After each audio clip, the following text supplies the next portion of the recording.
अच्छा, ऐसा धोखा हमारे साथ किया, भोगोगे तुम। ये जो निकलता है ना, भोगोगे, ये अकाट्य होता है। क्योंकि किसी का भी हृदय, मान लो किसी भी जीव जंतु को आप कष्ट दें और उसका हृदय आह भर जाए, तो वो आह वज्र की लीक है, तुम्हें भोगना पड़ेगा। वो आह किसी की ना लेना जिंदगी। कोई ऐसा कोई आह भर करके कह दिया तुम समर्थ हो, हम तो कुछ कर नहीं सकते, और अंदर से दुखी, फिर तुम्हारी सामर्थ्य काम नहीं करेगी, मिट्टी में मिला देगी। ऐसा नहीं कि आप जो कर रहे हैं कोई देख नहीं रहा, कोई हिसाब किताब नहीं, जो कर रहे हैं अवश्य में भोक्तव्यम, बहुत सावधान।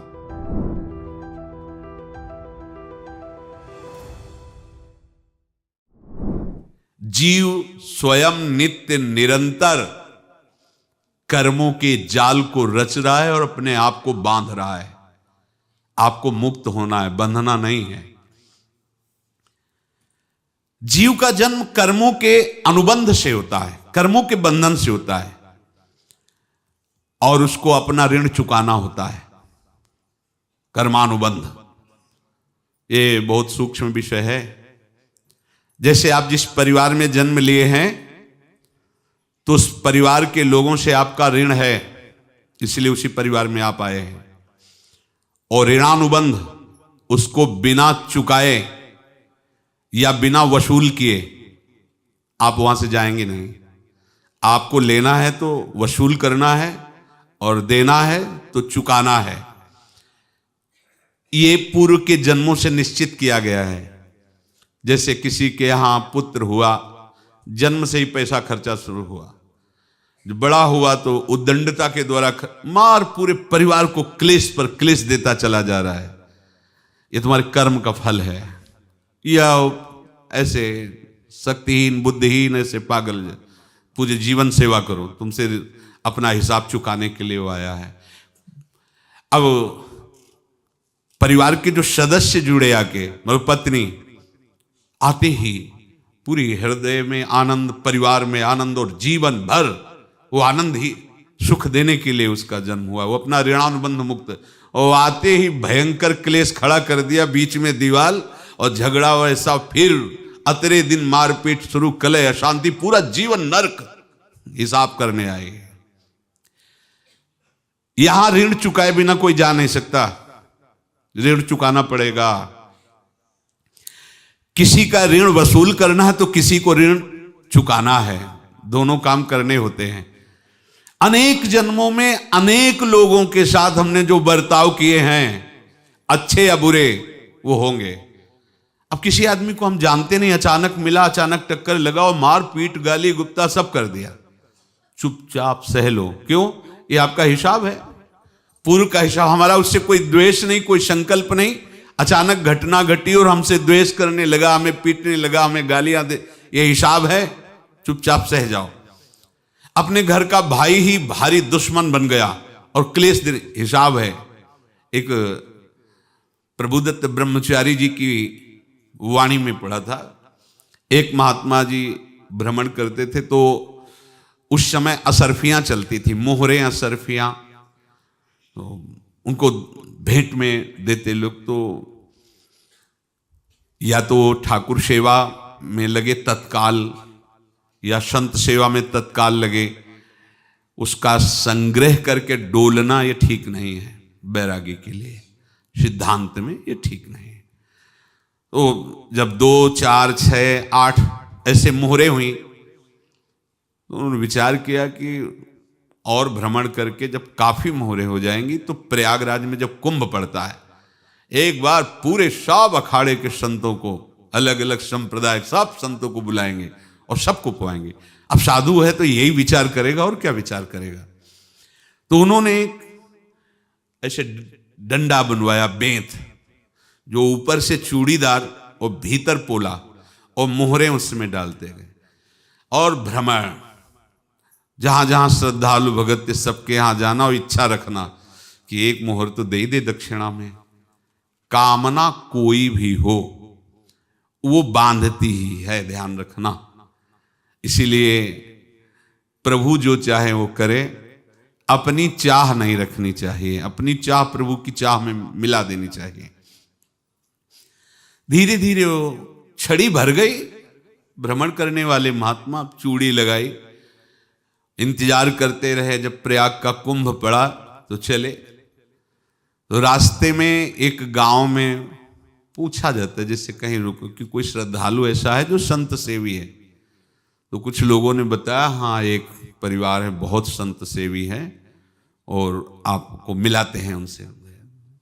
आइए महाराज, घर में रुका। खूब अच्छा हलवा पूड़ी पवाया और जो घर के मालिक थे चरण दबाए। चरण दबाते दबाते उनकी दृष्टि पड़ी उस डंडे पे। इतना मोटा और ऊपर से कुछ चूड़ी सी भी नजर आ रही, इस डंडे में तो कोई रहस्य है ही है। अब महात्मा जी को खवा पिला के सुला दिया। महात्मा जी जब सो गए तो पत्नी से धीरे से कहा, वो डंडा लाओ बाबा जी का। डंडा, वो चूड़ीदार जो ही खोला पलटाया तो सैकड़ों मोहरे। ऐसे संत रोज पधारे भगवान, तुम आनंद हो जाए फिर क्या। पत्नी से कहा, नाप के कंकड़ लाओ। वो तो महात्मा जी तो खाए खीर पूड़ी, आराम से सो रहे। रात में पूरी प्लानिंग करके उसमें कंकड़ भर के चूड़ी लगाकर सिराने रख दिया, सारी मोहरें हटा ली। महात्मा जी आराम से छड़ी उठाए तो वजन पक्का। वैसे बड़े लोग चतुर होते हैं, पर ये नहीं जानते कि कर्म कितना भयानक होता है। और उनकी कोई संतान नहीं थी, पर धन में इतना प्रेम उनको था। बहुत सावधान। साधु महात्माओं के पास जो अर्थ है, गृहस्थी अगर आता वहीं से है, पर अगर उसको जोर जबरदस्ती या किसी छल कपट से, तो वो उसका विनाश ही करता है। आज तक का प्रमाण है। अब उनको ये भाव पता नहीं होगा, या पता होगा तो लोभ के कारण वो उसको मान नहीं पाए होंगे।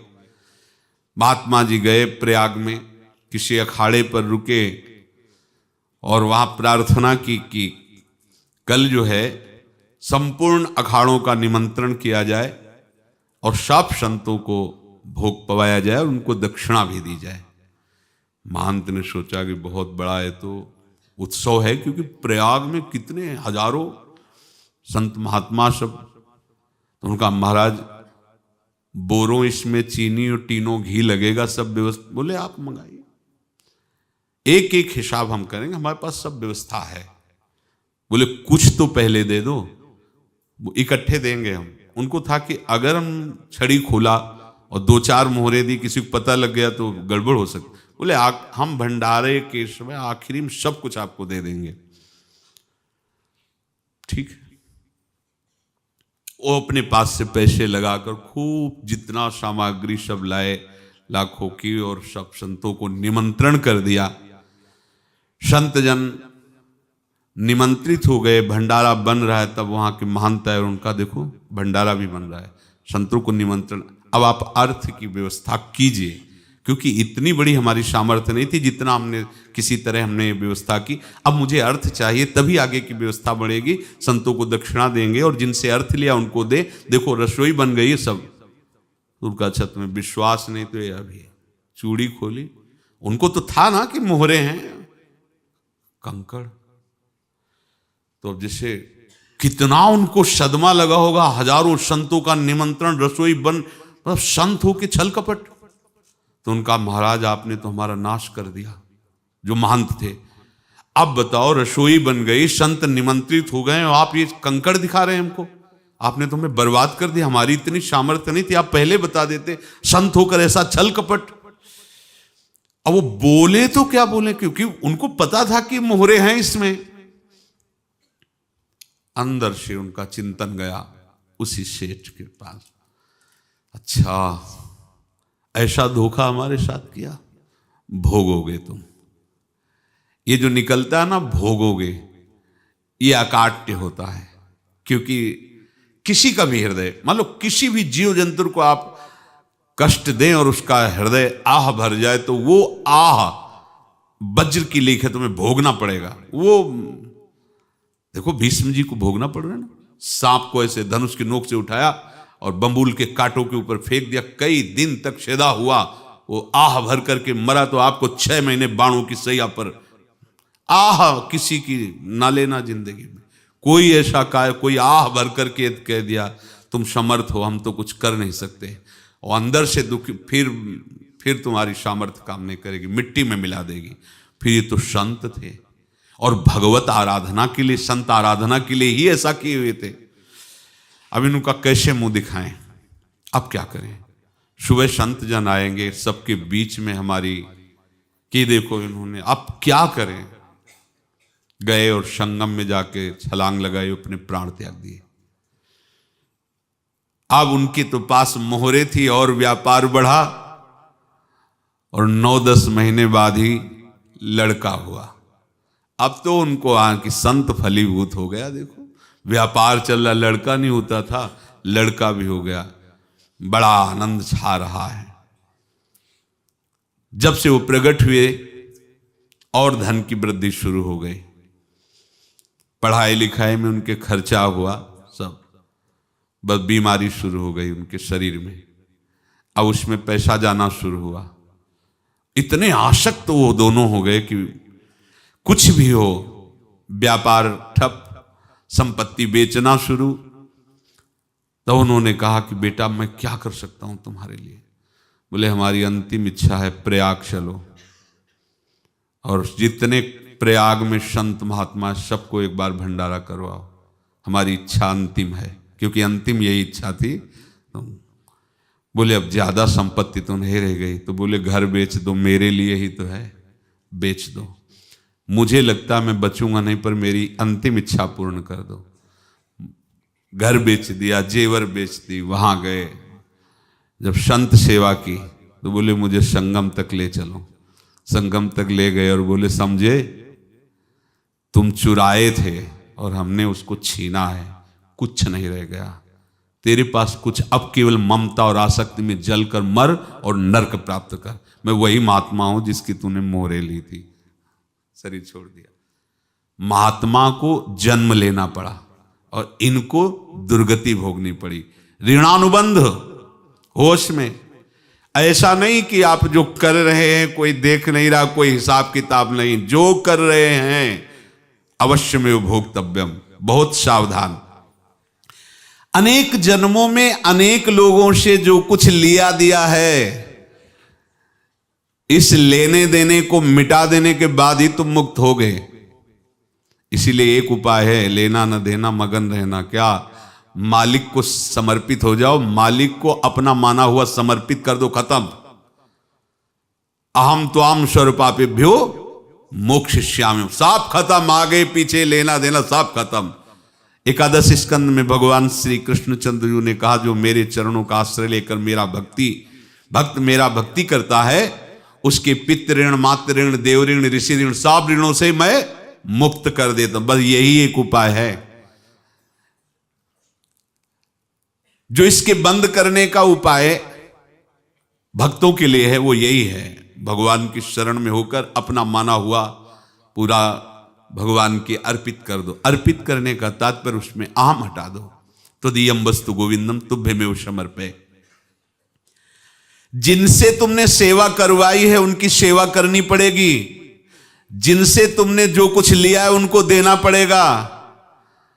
ये लेने देने का व्यापार जब तक समाप्त नहीं होगा तब तक तुम्हारा जन्म मरण चलता रहेगा। अब आपको यहां समझना है, यदि आपसे किसी ने पैसे लिए बेईमानी करके नहीं दे रहा है तो आप उसको गाली मत दीजिए। आपने बेईमानी की थी इसलिए आपकी बेईमानी हुई है, ले गया, कोई बात नहीं है, बंधन से मुक्त हुए, जो बोझा था चला गया। उसको ऐसा ना देखे कि ये बेईमान हमारे रुपए मार लिए, अब जो कुछ होगा देखेंगे। अगर आप आगे नया कुछ करते हैं तो फिर आगे का हिसाब आपको भोगना पड़ेगा, ध्यान रखना। ऐसा नहीं है कि आपको भोगना नहीं पड़ेगा। एक ही उपाय है कि अब जो शरीर धारण किए इसी में जो भोग ले, आगे ना होना चाहिए। तो क्या करे? सर्वतो भावेन भगवान की शरण ले ले। ये तो सर्वाणि कर्माणि मयि सन्न्यस्य मत्पराः अनन्येनैव योगेन माम ध्यायन्तु उपासते तेषामहं समुद्धर्ता मृत्यु संसार से। ये बड़ा कठिन है पार होना, कोई छोटी मोटी बात है। एक महात्मा बाल्यावस्था से भजन करते थे, शालिग्राम भगवान पास रखते थे और उन्हीं की आराधना करके बस पाठ नाम जप और भ्रमण करते थे। यौवन अवस्था थी, गंगा जी के किनारे अपने ठाकुर को विराजमान करके स्नान करने के लिए कपड़ा ही उतार रहे थे कि 90 लोग आ गए, भाला तलवार सब ले, मारो मारो इसको मारो, घेर लिया। तो उन्होंने हाथ जोड़कर कहा हमने क्या अपराध किया, कोई सुन ही नहीं रहा। तो उन्होंने कहा मार तो डालोगे ही आप 90 लोग, हम कोई अस्त्र शस्त्र तो लिए नहीं, एक बार हमें गंगा में डुबकी लगा देने दो और अपने ठाकुर को स्नान करा देने दो, फिर इसके बाद आप मार देना। भगवत इच्छा से वो लोग रुक गए, स्नान किया और अंदर से प्रार्थना की, प्रभु ये क्या लीला है आपकी, आपके सिवा मेरा कोई है नहीं और ये मुझे मारना चाहते हैं। तो भगवान ने जानते हो क्या कहा उनके अंतर में, तुम मेरे में ध्यानस्थ हो करके शरीर को छोड़ो, ये लोग मारेंगे, ये मेरे भजन का फल है कि तुम्हें 90 जन्म नहीं लेना पड़ेगा, एक ही जन्म में 90 मिलके, तुमने 90 हिंसा की थी पूर्व में, तो तुम्हें 90 बार जन्म लेना होता और एक एक करके मारते। ये मेरे भजन का प्रताप है कि एक बार में ही 90 का हिसाब हो जाएगा। तुम आंख मूंदो, मेरे ध्यान में मगन रहो, मेरे प्रताप से तुम्हें कोई चोट नहीं होगी और स्वाभाविक मूर्छावस्था में प्राण तुम्हारे छूट जाए। ऐसा ही हुआ, ऐसा हुआ। तो ये बात समझ लो कि ये जो कर्मानुबंध है, ऋणानुबंध है। अब देखो, अगर शाप महात्माओं ने दिया कि तुम्हारे वंश का इससे विनाश होगा, तो भगवान भी परम धाम जा रहे तो उसी कील से, बाण की नोक में जो मछली लील गई थी छोटा कण, उसी से की नोक बनाई और उसी नोक को प्रहार किया, भगवान के श्री चरण में वही बाण की नोक लगी और भगवान ने स्वीकार किया ना। भगवान का बड़ा लीला विचित्र है। अगर छुप करके उधर रामावतार में बात, तो इधर ऐसे स्वीकार किया है भगवान ने। ऐसा कहीं नहीं दिखाया कि मैं भगवान हूं तो मैं अपने लिए, ऐसा नहीं दिखाया। नारद जी का हित किया पर नारद जी ने शाप दिया तो भगवान ने स्वीकार किया। बंदरों ने ही सहायता की, जैसा बोले थे वैसा। ये लीला इस शरीर में भोगनी पड़ेगी। हाँ, ज्यादा को कम में भुगता देंगे, पर अब अगला शरीर ना मिले, इसके लिए सर्वतो भावेन भगवान के आश्रित हो जाए। जैसे आपने दुकान फैला रखी है तो उसमें दो काम होते हैं, लेना और देना। किसी को उधार दिया है तो हमें उससे लेना है, और कोई नगद देकर सामान ले रहा है तो उसे सामान देना है, या उधार लिया है तो हमें उधार देना है। अब अगर दुकान बंद करनी है तो तुम्हें देने वालों पर जोर देना है, लेने वालों पर जोर नहीं। लेने वाला तो जाओ हम क्षमा किया, समर्पित किया, हमारा कोई संबंध नहीं, खत्म हो जाए, वो खुशी हो जाएगा। लेकिन देने वाला तुम अगर दुकान भी उठा दोगे तो जहां भी रहोगे तुम्हारे पास वो आएगा, लाइए हमारा। तो देने पर नजर रखिए, जिसका जिसका हिसाब है वो आपके सामने आता जाए, हटाते जाओ। लेने पर नजर मत रखिए और दुकान फौरन उठा दीजिए, नहीं अगर लेते देते रहे तो चलता रहेगा। आगे चलकर कुछ लेना न देना, मगन रहना बस अपने प्रभु के चिंतन में। अब हम कैसे जाने कि किसको क्या देना है, हमें क्या पता? तो हम पूरा हिसाब जिनको पता है उनको दे देते हैं, समझ रहे हो? उनको पता है क्या लेना है क्या देना है, तो इनके पास पहुंच गए, सरकारी हिसाब से सब बराबर कर देंगे। हमको अपनी जिम्मेवारी इनकी चरणों में समर्पित कर देना है, तभी हम जीवन मुक्त होंगे। ये रहस्य की बात है। प्रभु कह रहे हैं, यस्य सर्वे समारंभाः काम संकल्प वर्जिताः ज्ञानाग्नि दग्ध कर्माणं तमाहु पंडितम बुधाः। जिसके संपूर्ण कर्मों के आरंभ संकल्प और कामना से रहित हैं, तथा जिसके संपूर्ण कर्म ज्ञान रूपी अग्नि से जल गए हैं, उसको ज्ञानी जन भी पंडित कहते हैं, बुद्धिमान कहते हैं। पूज्य श्री भाई जी महाराज कह रहे हैं, जैसे वहां ज्ञानाग्नि से दग्न कह रहे हैं, तो अपने वृंदावन वासियों का प्रेमाग्नि से सब कर्म संस्कार दग्न होते हैं। जिस समय आपके हृदय में भगवत प्रेम का प्रादुर्भाव होगा तो लेश मात्र कभी तुम्हें दुख नहीं भोगना पड़ेगा। प्रेम का प्रादुर्भाव होते ही दुख का नाश हो जाता है, महासुख। जब प्रेम का प्रादुर्भाव होगा तो समस्त पाप भस्म हो जाते हैं, अशांति नष्ट हो जाती है, संसार ज्वाला स्पर्श भी नहीं कर सकती है।